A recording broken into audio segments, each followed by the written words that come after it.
Kami banggakan prestasinya. Hai. Halo. Pada kesempatan pagi hari ini, Pak Kanib mau bertanya pertanyaan yang pernah kalian alami baik di lingkungan rumah ataupun di sekolahan. Yang pertama yaitu di tempat kalian, pernahkah kalian melihat sampah yang berserakan? Pernah tidak ya? Yang kedua, ketika kalian melihat sampah-sampah yang berserakan itu, nyaman tidak ketika dilihat? Nah, yang ketiga yaitu ketika sampah-sampah itu menumpuk berserakan di sembarangan, bisa tidak menyebabkan penyakit? Bisa. Nah, dari itu anak-anak, kita sebagai manusia ya diberi akal dan pikiran untuk menjaga kebersihan lingkungan sekolahan, lingkungan rumah, dan juga kebersihan tentang kehidupan kita dalam keseharian. Nah, tema pada kesempatan pagi hari ini temanya yaitu tentang gaya hidup berkelanjutan. Ya, gaya hidup berkelanjutan. Judulnya adalah sampah tanggung jawabku atau yang disebut dengan sampahku. Apa anak-anak? Sampahku. 1, 2, 3. Sampahku. 1, 2, 3. Sampahku. Sampah tanggung jawabku.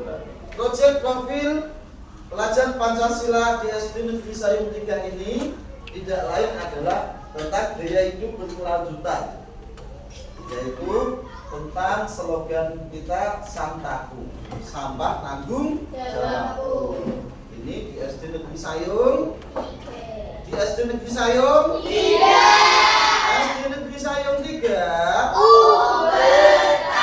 Unggul, berkarakter, ceria, dan sehat. Ya, betul. Anak-anak, tujuan dari pembelajaran pada pagi hari ini tidak lain adalah anak-anak dapat memahami konsep hidup berkelanjutan dalam Islam, kaitannya dengan pengolahan apa ya? Sampah. Yang kedua adalah mengidentifikasi jenis-jenis sampah dan cara mengolah sesuai dengan nilai-nilai agama Islam. Jadi agama Islam ini kita diajarkan untuk mengolah sampah. Yang pertama, yang kedua yaitu kita mengidentifikasi terkait sampah. Oke. Yang ketiga, siswa dapat menerapkan langkah-langkah pengolahan sampah sebagai bentuk ibadah kepada Allah. Jadi ibadah itu tidak hanya terkait dengan sholat, terkait dengan puasa, zakat, itu tidak hanya itu saja. Tetapi dengan kita menjaga lingkungan, dengan kita mengolah sampah, mendaur ulang sampah, itu akan menjadi nilai ibadah kepada Allah Subhanahu wa Ta'ala. Contoh, ketika Mas Niko melihat sampah berserakan, apa yang kamu lakukan, Mas? Dia dibuang di tempat sampah. Terus Mbak Siva, ketika sampah-sampah itu bisa didaur ulang, bisa dibuat karya-karya yang unggul, bernilai estetik, apa yang kamu lakukan? Dia membuat kerajinan dengan bahan sampah. Pinter. Dilanjutkan yang keempat yaitu siswa menunjukkan sikap peduli lingkungan peduli terhadap lingkungan dan bertanggung jawab kepada lingkungan sebagai wujud akhlak mulia, akhlak terpuji, perilaku yang baik. Terima kasih anak-anak. Lah, materi pada kali ini yaitu gaya hidup berkelanjutan. Samtaku, sampah tanggung jawab. Profil pelajar Pancasila di SD Negeri Sayung 3 yaitu apa tadi? Sampahku. Sampah. Tanggung jawab. Ulangi lagi, apa itu? Sampahku. Sampah. Tanggung jawabku. Oke. Lah, terkait dengan Samtaku ini, Bapak akan menjelaskan tentang jenis-jenis sampah ya yang perlu kalian kenal di lingkungan sekolahan ataupun di lingkungan rumah. Oke. Sampah-sampah ini Bapak kenalkan sesuai dengan yang ada di proyektor LCD. Ya, ini belum nyala ya.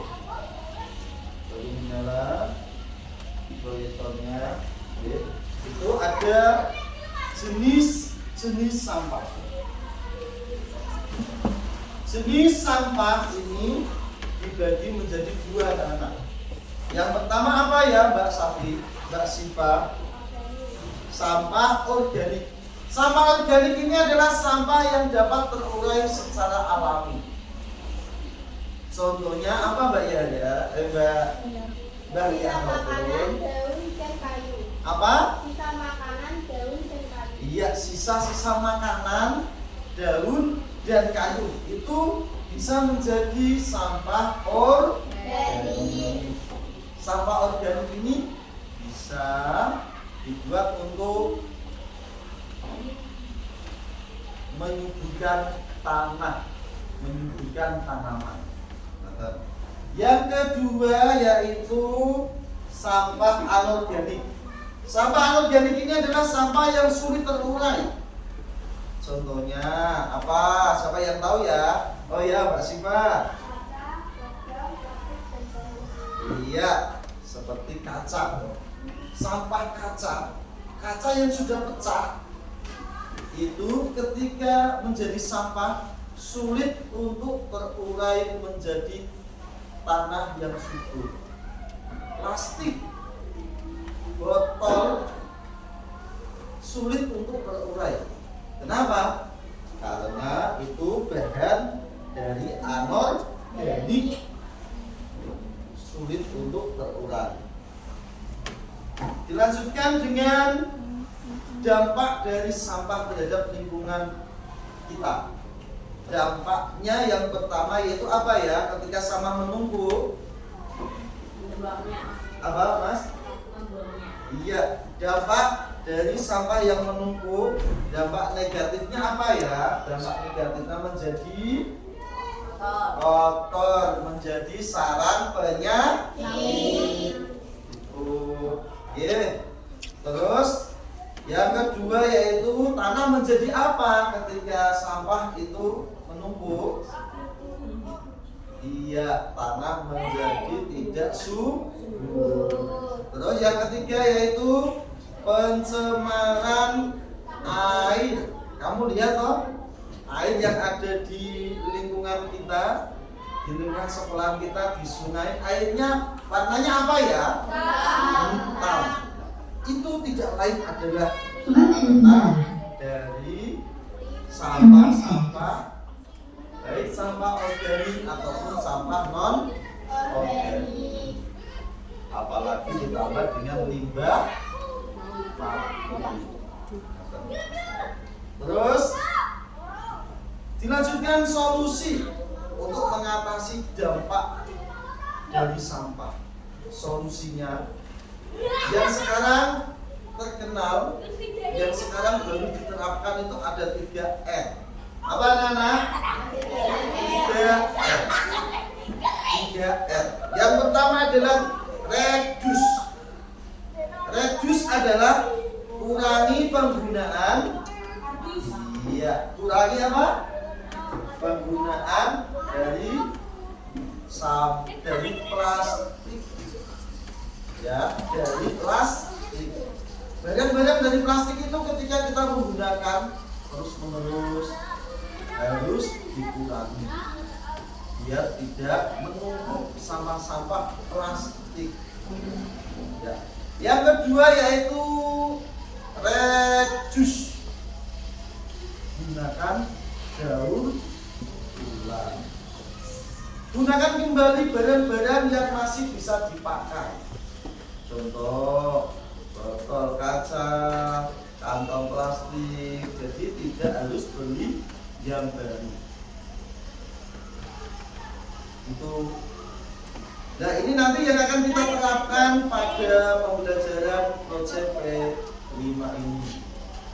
Ya, kita akan memanfaatkan bahan-bahan dari botol, ya, bahan-bahan dari plastik itu kita manfaatkan, kita daur ulang, dijadikan produk bernilai jual yang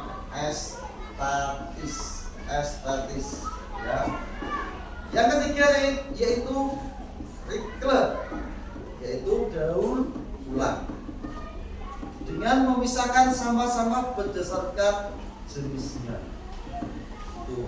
Jadi ada tiga ya solusinya. Yang pertama reduce, yang kedua reduce, yang ketiga recycle. Ya. Materi sebelum ini Bapak mau bertanya, apa ya materi kemarin yang sudah kita bahas? Iya. Apa Mas Edi? Membuat poster. Yuk 1, 2, 3. Membuat poster. Bapak ingatkan karena pada saat nanti kalian penilaian akhir semester ya, itu pelajaran terdahulu itu nanti menjadi bahan dalam soal tes. Maka dari itu Bapak ingatkan agar kalian tetap belajar materi yang sekarang dan juga materi sebelumnya. Hai. Halo.